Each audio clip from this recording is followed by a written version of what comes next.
హల్లెలూయా, దేవునికి స్తోత్రం.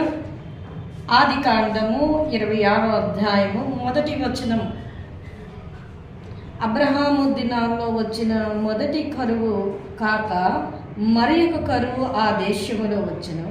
అప్పుడు ఇస్సాకు గెరారులో ఉన్న ఫిలిష్తీయుల రాజైన అబీమెలెకు వద్దకు వెళ్ళాడు. 2వ వచనం. అక్కడ యెహోవా అతనికి ప్రత్యక్షమై, నీవు ఐగుప్తునకు వెళ్ళక నేను నీతో చెప్పిన దేశమందు నివసించుము. ఇస్సాకు, ఈ దేశమందు పరవాసివై ఉండుము, నేను నీకు తోడయుండి నిన్ను ఆశీర్వదించెదను. హల్లెలూయా.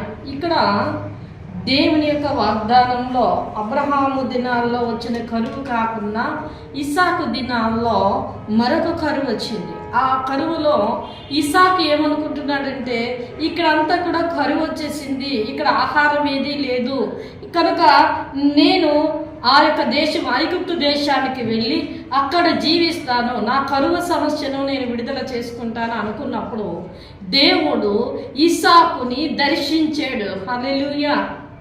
ఎందుకు దర్శించాడు అంటే, అక్కడ ఇస్సాకు ప్రార్థించినట్టు కానీ దేవునికి మొరపెట్టినట్టు కానీ అక్కడ లేదు. ఇస్సాకు దేవుడు ఇస్సాకుని ఎందుకు దర్శించాడంటే, అబ్రహాముతో చేసిన వాగ్దానాన్ని జ్ఞాపకం చేసుకున్నారు కనుకనే ఇస్సాకును దేవుడు దర్శించి, నీవు ఆ దేశమునకు వెళ్ళక నేను చెప్పిన దగ్గర నువ్వు నివాసము చేయము, నేను నీకు తోడై ఉంటాను, అంతేకాకుండా నీ తండ్రి అయిన అబ్రహాముకు నేను వాగ్దానము చేశానని చెప్పినప్పుడు ఇస్సాకట దేవుని మాటను పట్టుకుని అక్కడే నివాసము చేశాడట. హల్లెలూయా. ఎంత గొప్ప విషయమో చూడండి.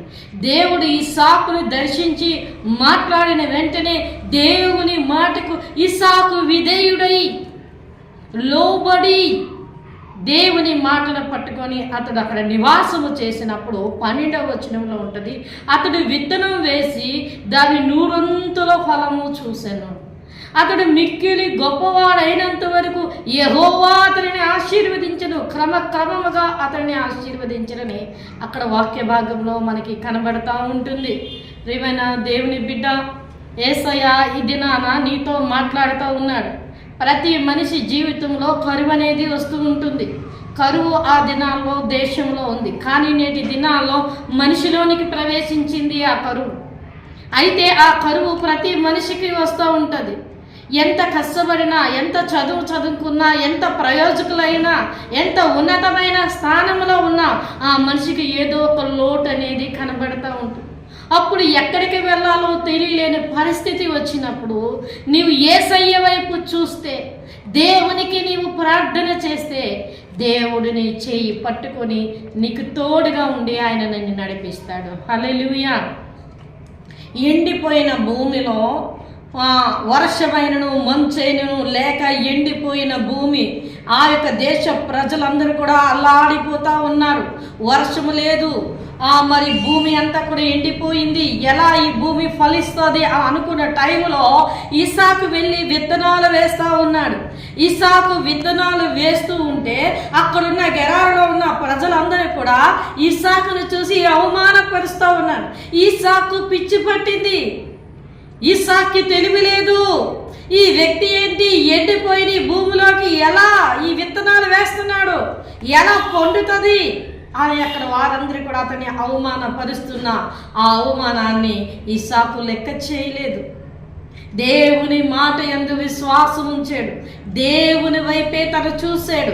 దేవుడు నాతో చెప్పినది నెరవేర్చే వరకు ఆయన నన్ను విడిచిపెట్టడు అని దేవుని వైపు తను చూశాడు. చూసిన దాన్ని బట్టి అంతమంది అవమానపరుస్తున్నా, నిందిస్తున్నా, వారి మాటలు పట్టించుకోకుండా ఎండిపోయిన భూమిలో తడైనను మంచైనను ఏమీ లేకుండా ఎండిపోయి కరువుతో ఆ విలవిల్లాడుతున్న భూమిలో ఇస్సాకు విత్తనం వేశాడు. ఆ విత్తనమట 100 ఫలం ఇచ్చిందట. హల్లెలూయా. ఎందుకంటే ఇస్సాకు మాట ఇచ్చింది ఎవరు? సృష్టికర్త. ఆయన ఉన్నవి లేనట్టు, లేని ఉన్నట్లు మార్చగలిగిన శక్తివంతుడు ఆయన. ఈరోజు ఆ రోజు ఇస్సాకుతో మాట్లాడిన దేవుడు ఈరోజు నీతో కూడా ఆయన మాట్లాడుతూ ఉన్నాడు.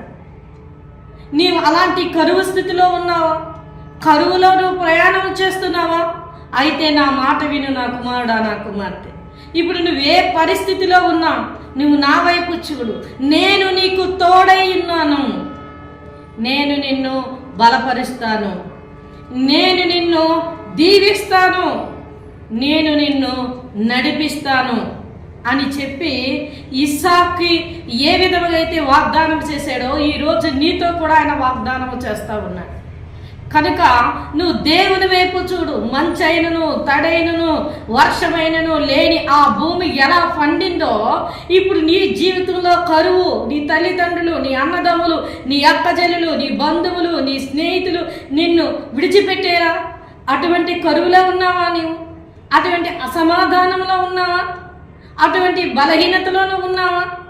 నా జీవితానికి ఎటు త్రోవని నువ్వు చూస్తున్నావా? నా జీవిత గమ్యం ఏమిటి అని నువ్వు ఆలోచిస్తున్నావా? అయితే ఎవరు విడిచినా నేను నిన్ను విడువను. హల్లెలూయా. ఎందుకంటే అప్పటికి అబ్రహాము పరలోకానికి వెళ్ళిపోయాడు ప్రభు దగ్గరికి.